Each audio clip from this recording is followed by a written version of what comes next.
नमस्कार, डेलिना फॅशन्समध्ये आपले स्वागत आहे। आज आपण शिकणार आहोत ब्लाऊजचा मागचा गळ्याचा पॅच कसा तयार करायचा। त्याच्यासाठी मी आधी मागचा पॅच सकट गळा कट करून कॅनव्हासच्या साहाय्याने तो रेडी करून घेतला आहे आणि ते जे आतून कॅनव्हास निघालं त्याचा तो पॅच मी कट करून त्या शेपमध्ये कट करून ठेवला आहे, जसा आपल्याला तो लावायचा आहे। हा कॅनव्हास आपल्याला नंतर हा जो तुकडा आहे हा सांभाळून ठेवायचा आहे। हा आपल्याला नंतर जेव्हा आपण पॅच लावणार त्यावेळी पण चेक करायला लागणार आहे। आणि आता जो काठ आहे ब्लाऊजचा, त्या काठाचा पण आपण त्याच आकारात पॅच रेडी करून घेतला आहे। अशा पद्धतीने तो चेक करून घ्यायचा। हा पॅच आपण रेडी करून ठेवला आहे। आता आपल्याला तो जो ब्लाऊजचा गळा रेडी केलेला आहे त्याला आपण पायपिंग लावणार आहोत। त्याच्यासाठी आपण 1.25 इंचाची गोल्डन पायपिंग लावणार आहोत। त्याच्यासाठी आपण 1.25 इंचाची क्रॉस पट्टी घेतली आहे आणि ही पायपिंग आपण मशीनवरच रेडी करणार आहोत।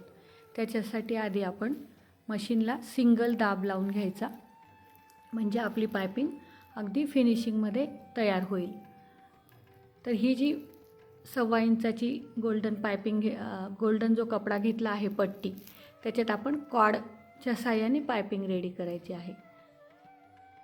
त्याच्यात कॉर्ड टाकून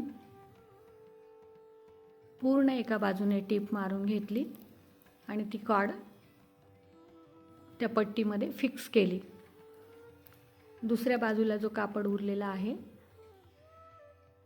त्या कपड्याला पण आपण फोल्ड करून अशा पद्धतीने पूर्ण पायपिंग रेडी करून घेतली।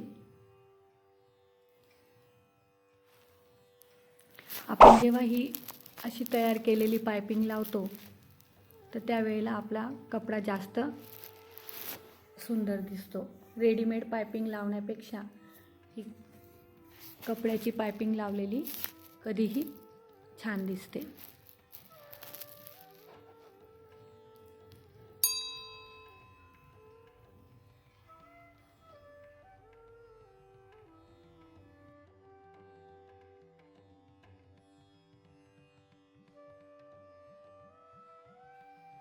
आता ही पायपिंग आपण जो गळा तयार केलेला आहे त्या गळ्याला लावायची आहे। कॉर्डची जी बाजू आहे ती बाजू आपण गळ्याच्या कॉर्नरला ठेवून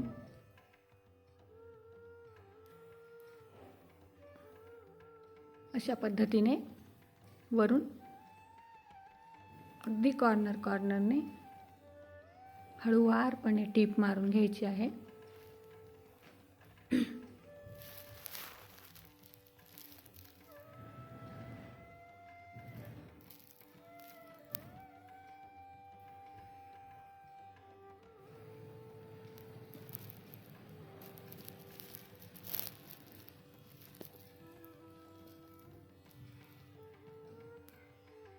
जिथे राऊंड शेप येईल किंवा कर्व येईल तिथे सुई आत टाकून गोल फिरवून हळूहळू पायपिंग लावत पुढे यायचं आहे।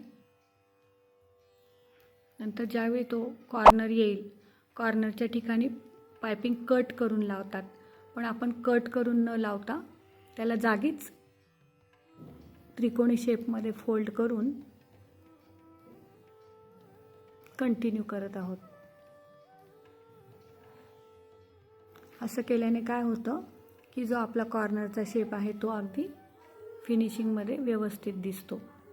आपण जर त्याला फोल्ड करून नाही लावलं तर ते गोलाकारात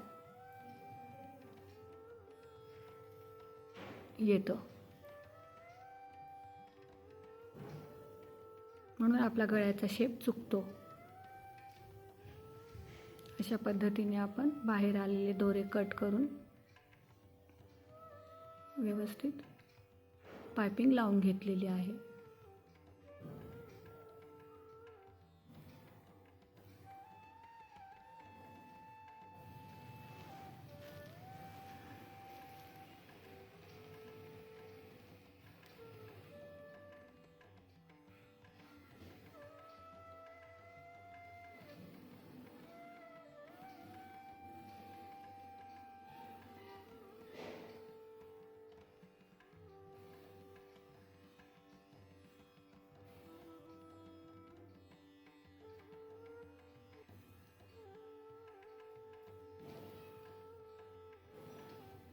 परत कॉर्नर आल्यावर तिथे आपण त्रिकोणी आकारात फोल्ड करून अशा पद्धतीने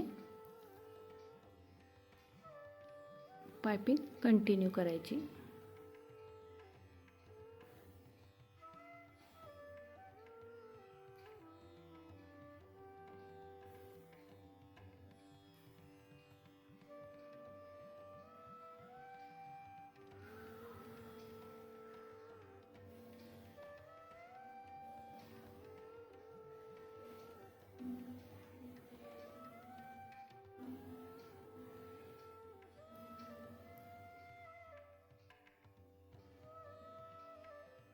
आता आपली पायपिंग पूर्ण लावून रेडी आहे.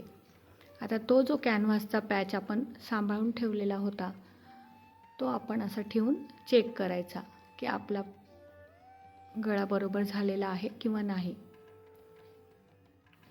आता तो जो रेडी केलेला पॅच आहे गोल्डन, तो आत टाकून वरून हा गळा ठेवून पुन्हा एकदा कॅनव्हासने आपण चेक करू.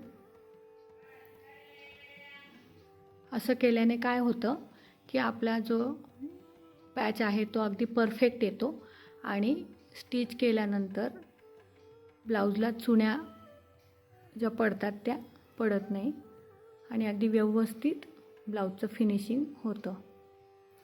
ते बाजूला आपण पाव इंच एक्स्ट्रा ठेवलं आहे कारण ते आपलं शिवणात गेलेलं आहे, म्हणून आपण ते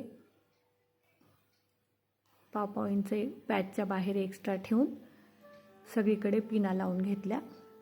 परत एकदा क्रॉस चेक करण्यासाठी सगळीकडून आपण बरोबर पॅच लावलेला आहे की नाही ते बघण्यासाठी मेजरमेंट घेतलं आणि ओके झाल्यावर पिना लावून पॅक केलं आणि पॅचवर बरोबर पायपिंगच्या खाचेतून टीप मारून पॅच आपण त्या जागेवर फिक्स केला.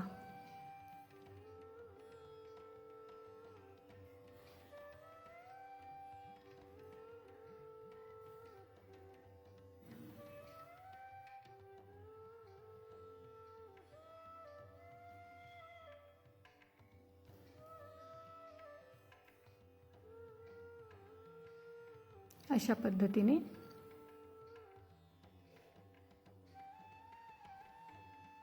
आपला पॅच लावून रेडी आहे.